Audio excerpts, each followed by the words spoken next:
Want a fresh start on your eating habits this spring? Naturopathic Dr. Joyce Johnson joins us with a few ideas, including growing your own.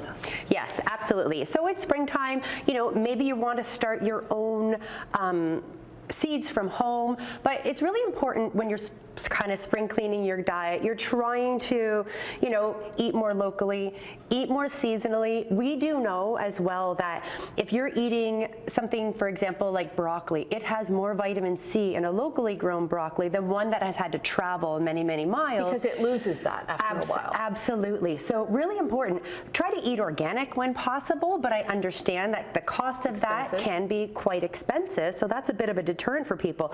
But when you're choosing things that are organic, you're decreasing the amount of pesticides, et cetera, that's being used. So we're actually being nicer to the land that it's being grown on as well. Okay, and then proteins. Okay, so what you want to do is choose planet-friendly proteins, not necessarily just plant. I mean, meatless Mondays are really great. It's great to have or choose some of those options, but if you're going to have some meat, some dairy, maybe you're going to choose some local farmers, something that is more local. We do know the impact that it can have on our environment when we're having sort of meat products at every single meal.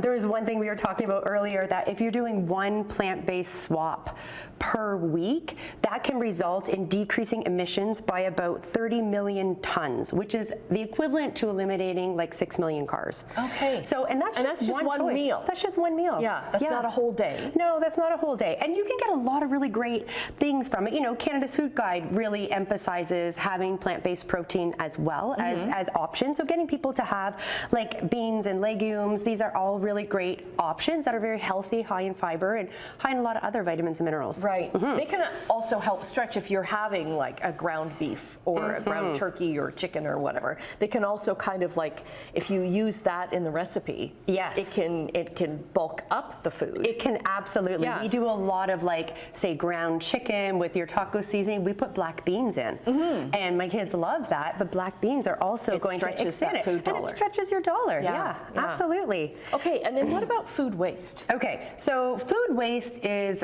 I think it's something that we don't think about a lot. But we do a lot. We do. 58% of all foods produced in Canada go to waste. So we are losing a lot of dollars that went into farming, went into purchasing the land, to paying employees to farm this land, right? And to fertilize. All of that money goes to waste when we throw food out.